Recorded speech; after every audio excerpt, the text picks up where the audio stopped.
फिर जो है भगवान श्याम सदा का दिव्य धाम है, श्रीशैल में मल्लिकार्जुन हैं। तो कथा सुनाते हुए नारद जी महाराज को ब्रह्मा जी बताने लग गए कि सुनो, तो मल्लिकार्जुन की उत्पत्ति किस प्रकार से हुई सुनो जी कहा। तो अभी जो कथा सुन रहे थे, अभी कथा सुन रहे थे, कार्तिकेय जी महाराज रूट करके चले गए और जब वापस नहीं आ पाए तो हाँ, शंकर भगवान पार्वती जी वहाँ पहुँच गए मनाने के लिए। इस स्थिति में बहुत मुश्किल से सबके समझाने पर, माताओं के समझाने पर कार्तिकेय जी महाराज प्रसन्न हुए थे। इस स्थिति में फिर भी थोड़ा दूर ही बना के रखते थे, बहुत मुश्किल से वो पार्वती मैया और शंकर जी भगवान को प्राप्त हुए थे। तो यहाँ लिखे कि आमावस्यादीने शुंभ स्वयं गच्छति तत्र पौर्णमासादिने तत्र पार्वती गच्छति ध्रुवम। ये जो कथा सुन रहे हो ना मल्लिकार्जुन का, तो जब पार्वती श्री वहाँ पर पहुँचे तो आज भी उस स्थान में जो ज्योतिर्लिंग की स्थापना हुई, उसमें कहते हैं कि जिस समय वहाँ आराधना किए, 3 लिंग का, अभी कथा सुन रहे थे, 3 लिंग की स्थापना हुई थी वहाँ पर। हाँ, जिस समय कार्तिकेय जी महाराज पूजन किए और भगवान की उपासना करने लग गए। उपासक लोग जब उपासना किए तो भगवान ने कहा, भाई अब हमारे पुत्र तो प्रमुदित हो गए, प्रसन्न हो गए, अब हम अपने दिव्य धाम में जाएंगे। तो कहा, भैया हमारा तो कैलाश धाम है, वहाँ के भगत लोग कहे ठीक है आपका बेटा मिल गए और बेटा मिल गया, आप चले जाओगे महाराज। हाँ तो और क्या करेंगे जी। कहा, मेरा तो ये सब लिंग की स्थापना हो गई है, उसकी आप पूजा करो। नहीं नहीं महाराज, आप अपने तेज को इसमें सन्निहित कर दीजिए। शंकर भगवान को मनाने लग गए। ऐसे समय में शिव और पार्वती मैया जो है, पार्वती मैया और शंकर भगवान दिव्य ज्योति रूप में धारण करके कौच पर्वत में विराजमान हो गए हैं।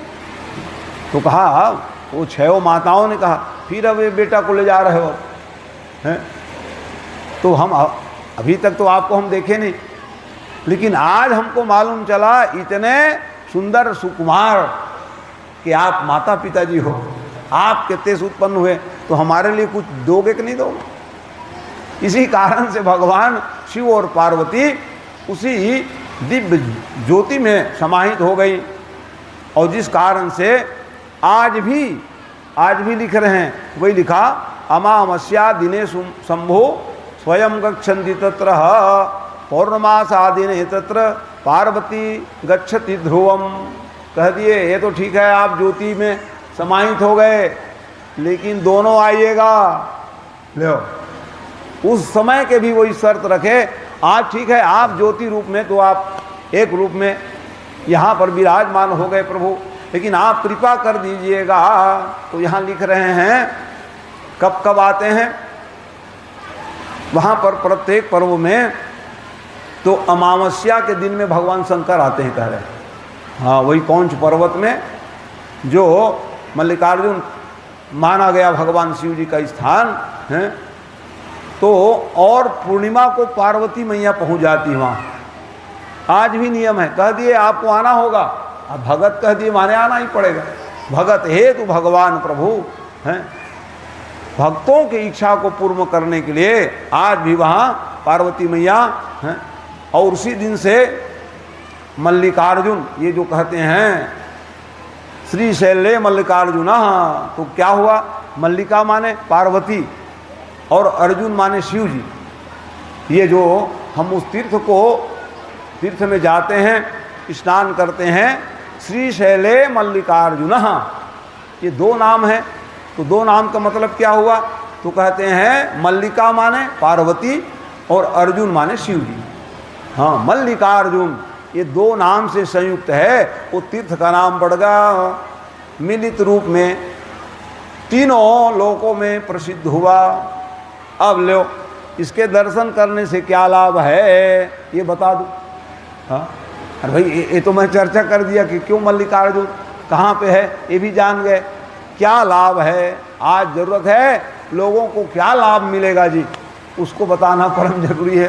तो यहाँ क्या बता रहे हैं, इस लिंग के दर्शन से वाह वाह, हाँ, दर्शन में क्या होगा कि कोई माँ के गर्भ में फिर जन्म लेके नहीं आओगे, माने मोक्ष मिल जाएगा।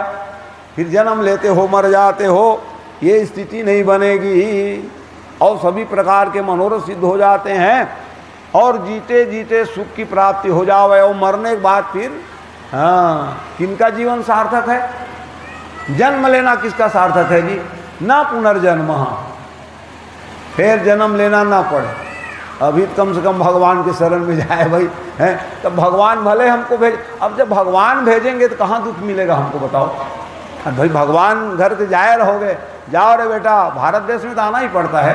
लेकिन जब यहाँ का पुण्य जब समाप्त हो जाता है, या किसी को जब प्रेमी रहते हैं अपना गण बना कर रख लेते, आओ यही रहो, कैलाश में रहो, ले वहाँ क्या कमी गण का, चलो भैया डिग्री लग जाएगी आपको। तो कैसे लोग वहाँ पहुँच जाते हैं? कहा ऐसे जो लिंग की श्रद्धा भक्ति से पूजन आराधना करते हैं, वहाँ जा करके तो माँ के गर्भ माने जन्म नहीं होता है, किसी माँ के गर्भ में जाना नहीं पड़ेगा, माने मोक्ष के अधिकारी हो जाओगे आप।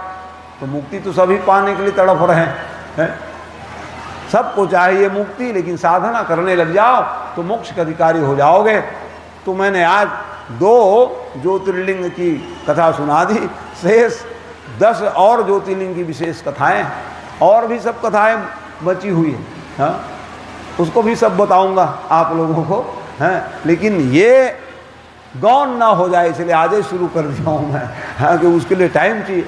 एक एक कथाओं को कहाँ से कैसे बने 12 ज्योतिर्लिंग, और वहाँ लाभ क्या मिलता है, ये भी मैं प्रयास करूँगा कि अमुक तीर्थ जाओगे क्या फ़ायदा है, ये जानना परम जरूरी है, ताकि हमारी उसमें श्रद्धा हो। हैं, कथा क्यों सुनते हो? ये कथा सुनने का लाभ क्या है? किसने लाभ पाया इस कथा सुनने से? हैं, इसी कारण से कथा सुनते हैं। जो लाभ की जो गौण है उसको प्रकट कराना व्यास लोगों का काम रहता है। व्यास का काम है कि किस कथा से सुनने से क्या लाभ है, किसने ऐसा किया तो क्या फल मिला है। तो कई गुप्त रहती हैं रहस्य को, गुप्त रहस्यों को उद्घाटित करें, इसलिए आपने हैं हमारे जैसे किंचन बालक को आप लोग हैं व्यास बना करके लाए हो। तो मेरा कर्तव्य यही बनता है कि ज़्यादा से ज़्यादा अच्छी बात आप सब लोगों को सुना सकूं। बोले वृंदावन बिहारी लाल की, बोलो श्याम सदा श्री रुद्र भगवान की।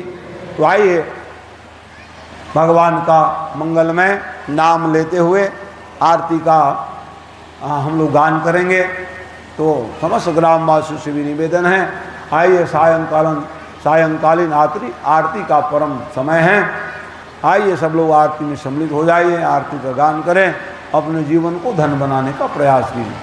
बोलो महादेव भगवान की, हर हर हर महादेव।